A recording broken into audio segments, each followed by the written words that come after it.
Param Puja Swamiji.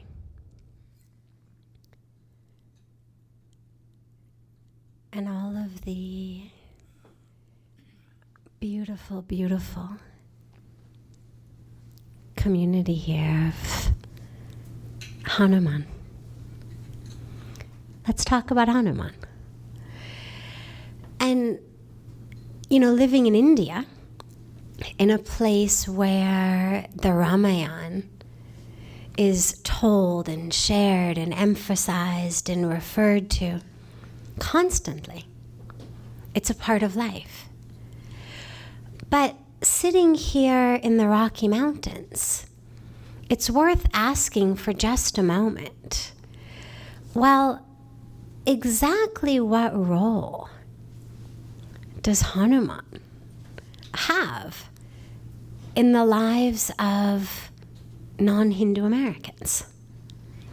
I mean, why does it matter? Other than being a sweet, spiritual, religious tale that goes along with our yoga practice, and so, we do this chant or we say Jai Hanuman. Other than that, does it matter? Why bother? And it matters very, very deeply.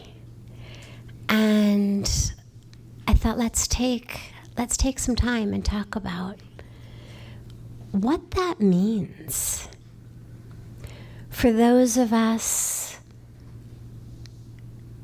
who aren't living in India, who aren't living in a Hindu tradition, for whom the Ramayana isn't that upon which our day is based. Why does what Hanumanji said or did matter to us?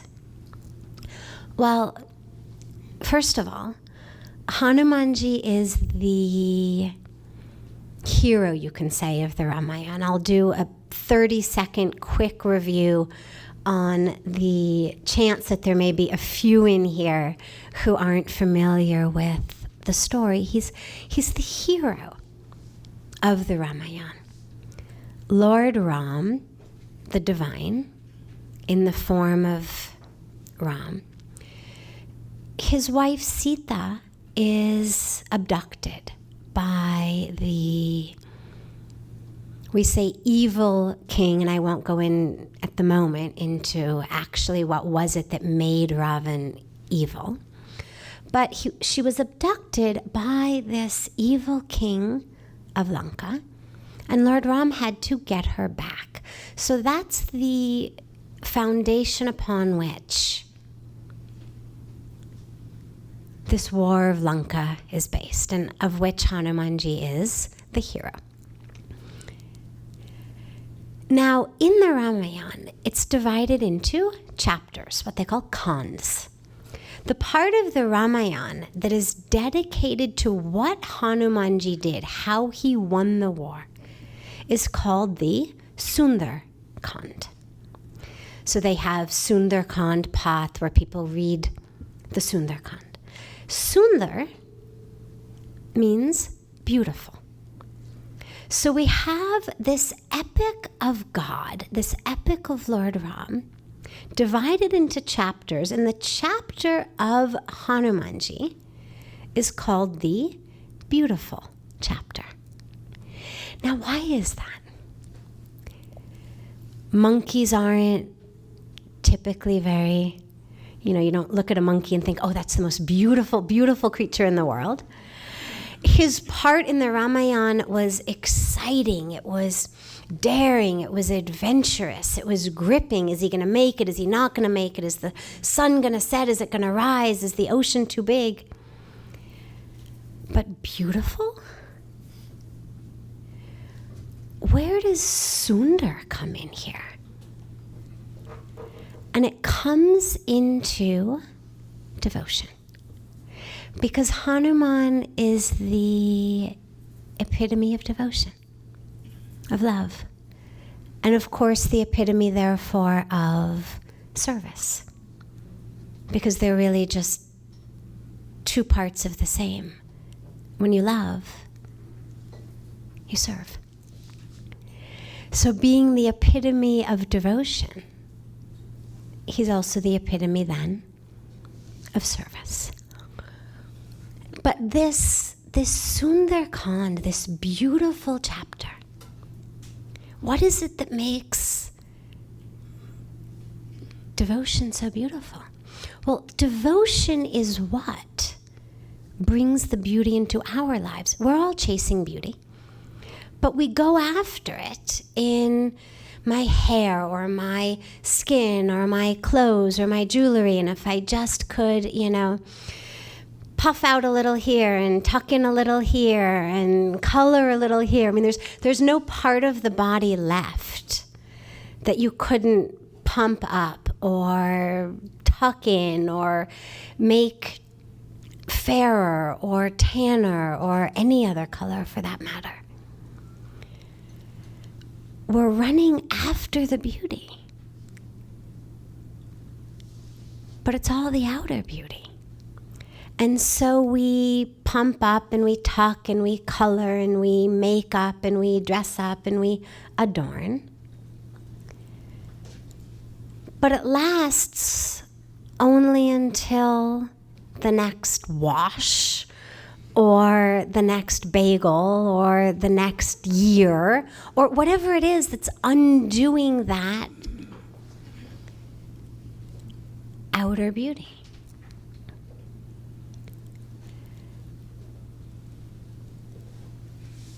Along with the beauty, we want to be attractive. Now, most of us think, well, that's the same. It's not exactly the same. Attractive means I attract. I attract to me. And we want to be attractive, not to flies and bees and mosquitoes. And, it's not just attract anything. We want to attract that which is going to bring love and meaning to us, right? I mean, that's what it's all about. But that beauty doesn't come in the makeup. It doesn't come in the jewelry. It doesn't come in the clothes. And there's a beautiful story from the Ramayana also of this, where Ravan, the evil demon king's sister, Shurpanakha, she comes to seduce Lord Ram. And because she has all of these powers, she becomes what Pujya Swamiji refers to as Miss Universe. Gorgeous, gorgeous. Hair's in the right place, makeup is right, clothes are right, body is right, everything's perfect. And she comes to seduce him singing about how you are the most beautiful man, I am the most beautiful woman, we are made for each other. He doesn't pay her any attention. In some accounts he ignores her, in other accounts he actually turns her away sharply. But he doesn't go with her, he's not attracted at all. And then in the Ramayana, we have one of the most beautiful people, Shabri, who is a very, very, very simple village woman who loves Ram so much. And her guru told her, she said, I want to have darshan of my Lord Ram. I want to see God. I want to have him come. Give me the mantra, give me the magic. That I will see God, that Lord Ram will come to me. And her guru assured her, you just stay devoted, stay who you are, keep doing what you're doing. He will come. And every day Shabri wakes up and she sweeps the floor of her hut. She sweeps the floor of the street. She sweeps the floor of the whole village. She goes out all of the streets of the village because she doesn't know, is Ram going to come from this way? Is he going to come from that way? Is he going to come from here? What if he comes from that way? That street should be clean. If he comes from here, that street should be clean. And all she does is sweep and sweep and sweep. And of course, one day Ram shows up on her doorstep. And I love the two stories taken together because it's such a beautiful teaching on what is it that actually attracts that which we want. It's not the makeup, it's not the hair, it's not the outer Miss Universe. It's the love, it's the purity, it's the divinity, it's the devotion. So the beauty that we want is the beauty of Shaburi. We want the beauty that gets Lord Ram or God or whatever name we use in our lives. And that's where the Sundarkand, the story of Hanumanji, is the most beautiful chapter. Because it's the chapter of that love. So what does he teach us? In that love, in that devotion, in that ocean of beauty, what does he teach us? Well, he teaches through stories, and so I'll share them with you, my favorite ones. And one of them is during the war, he accomplishes all of these feats. He flies across the ocean. He makes himself enormous. He makes himself tiny. He carries the Himalayas in one hand. All of these, of course, for a reason. I'm not going to go into the whole story, but these are all just different feats he does in the service of Lord Ram, in the service to get Sita back. And when someone asks him, Hanuman, how do you do this? You're a monkey. I mean, how do you fly across the ocean? How do you carry the mountains? How do you hold the sun under your armpit? How do you make yourself so big and tiny? How do you do everything? Hanumanji does not say, well, I've been going to the gym and I've been working out and I've got this great trainer and he teaches me the make yourself really big, make yourself really small, or the carry the mountain exercise. He doesn't say, I'm taking some magic potion or magic tonic. But he also doesn't even say, I've got a magic mantra. He says, I just close my eyes and I take Lord Ram's name and it happens. It happens.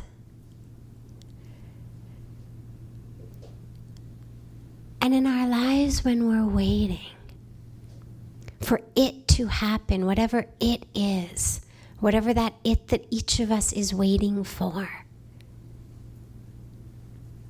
and we think we're going to get it through this technique with this trainer or this magic potion or that magic mantra, it's such a beautiful teaching of the miracles are there. It's all there. But in order for it to happen through me, I close my eyes. It's a 3-part answer. I close my eyes. I take Lord Ram's name. And it happens. Which means, if you look at that deeply, what it really means is, I get out of the way. He doesn't say, I close my eyes, I take Lord Ram's name, and suddenly I can do it. It happens. Well, there's only so much space in each of us. And if that space is occupied by what I'm doing, what I have to do, there's very little room for anything else to flow.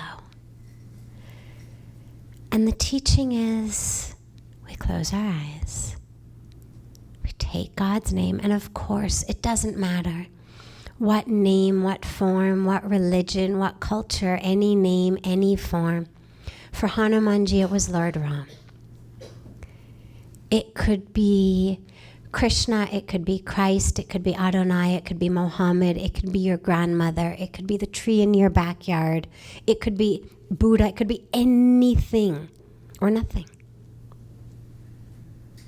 But whatever that divine is, I connect with that, and then I get out of the way so it can happen. We're so busy doing and making to happen.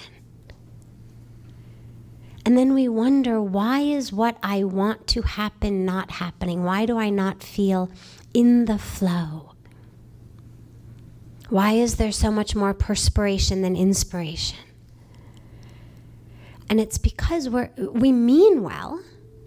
We're really trying.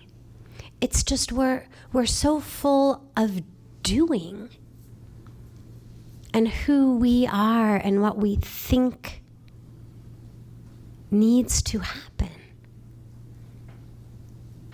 that there isn't room for the flow. This microphone could be the most expensive, best quality, covered in diamonds and gold microphone in the world. But if it's full of sand or it's waterlogged, it's not going to transmit. And in our lives, no matter how beautifully adorned we are, whether it's clothes and jewels or degrees, if there's not room for the flow to flow through us, then that magic won't happen.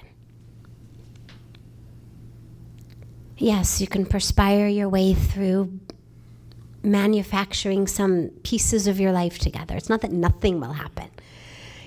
But the big it, the capital I it, that real magic, it only happens when we get out of the way. Now, he didn't say, and this is an important clarification, he didn't say, I close my eyes, I take Lord Ram's name, and then I sit on the couch waiting for it to come.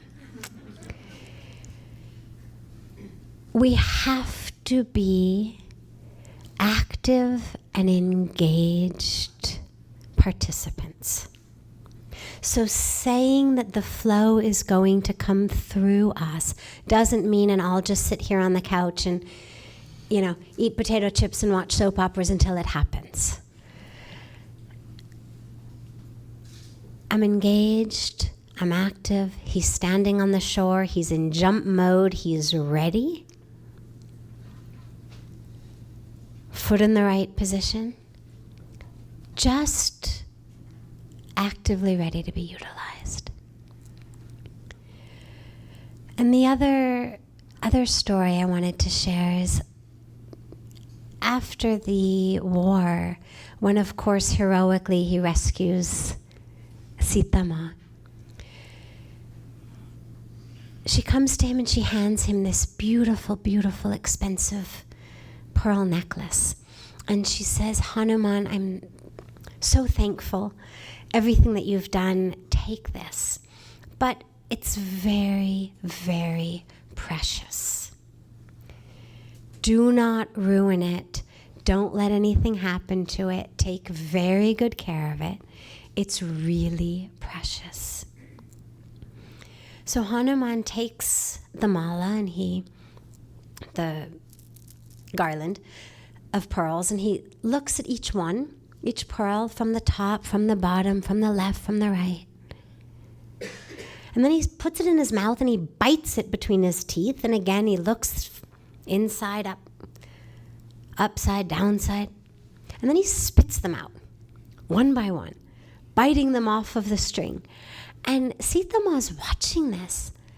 And after some time, she can't take it anymore. And she says, Hanuman, I just told you that's a very precious pearl necklace. What are you doing? You're spitting the beads out. And he says, Sita Ma, you said it's precious. If it's precious, my Lord Ram is in here. And so I'm looking for Ram in the pearls. And I keep thinking, well, maybe I'll see him from here, maybe from this side. And then I think, well, maybe he's right in the middle. I'll bite it in half and see. And then when I can't see him, I realize, well, that must not be the precious one. And so I'm spitting it out. So one by one, Sita Ma, I'm looking for my Ram because this is precious.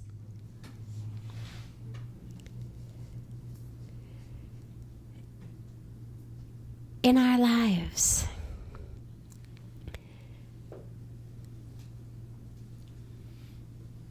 we've taken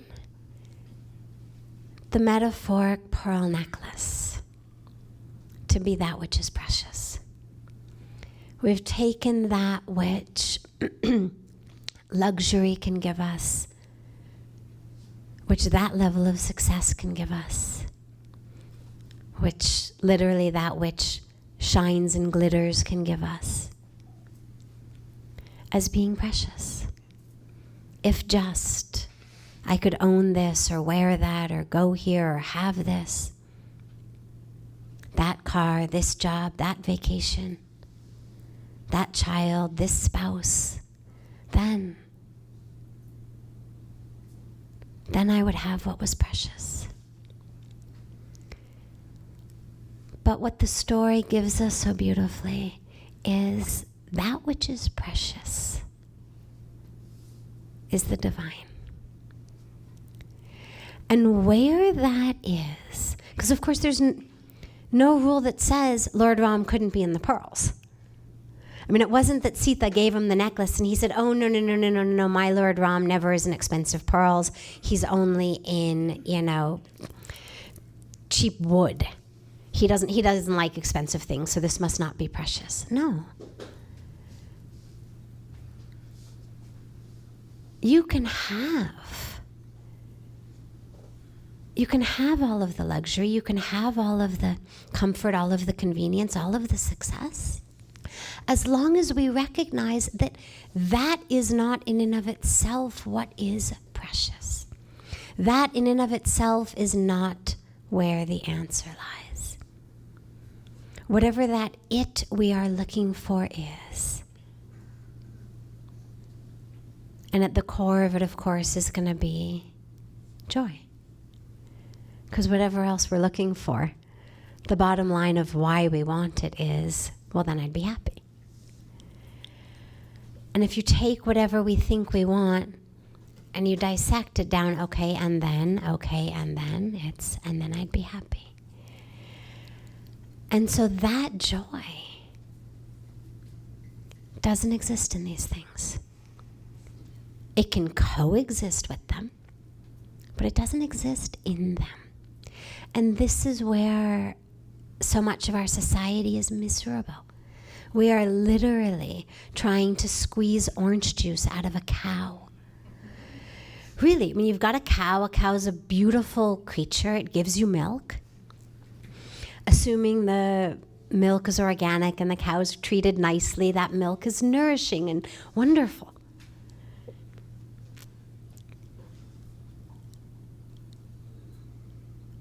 But it's not going to give you orange juice. No matter how hard you squeeze, no matter how much you pray, no matter how many orange mantras you chant or, orange pujas you do or whatever it is. But the tragedy becomes not that we don't get the orange juice, but that we're then also not able to drink the milk. So we spend our lives literally nowhere. And this is what's happening so much in this culture, I see, is what we've got is this external world that we've created for ourselves. But out of it, what we're looking for, what we're trying to squeeze, is something that doesn't exist there, which is that joy. And it's not the fault of our external world that we've created, just like it's not the fault of the cow that it can't give you orange juice. It gives you milk. And this world gives us so many things. It's a beautiful, wonderful world. Enjoy it. Love it. But the real joy that we're looking for, that orange juice, comes only when you squeeze the oranges from the orange tree. And that's when we talk about devotion and the spiritual path. Because that's the love. That's the love that brings the real beauty, the real joy to our lives. But now here's one more piece about that. It doesn't matter, as I said, what name or what form you use for God. Whatever, whomever you really, really deeply love, you're loving God. Because if what you're loving is essence, and what you're loving is spirit, what you're loving is the divine. It's not that you have to go to a church or to a synagogue or to a gurdwara or to a mosque or to anywhere. That you can somehow only love God there.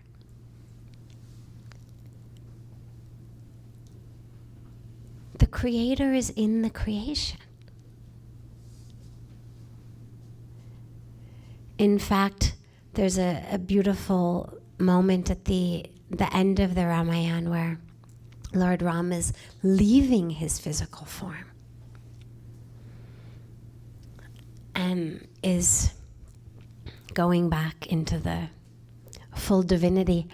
And Hanumanji says to him, Hanumanji was going to go with him, and says, but wait, when we get there, will you still be like this? And Lord Ram says, well, no, because Lord Ram is an incarnation of Vishnu. And Hanuman says, well, then I'm going to stay here. And even though you won't be here, I'm going to keep loving you in everything here. So whatever, whomever, wherever you are able to really, really love, essence, spirit, soul, instead of form, or at least in addition to form, what you're loving is God. And that's the beauty. And when we bring that into our lives, then our lives become the Sundarkand, the beautiful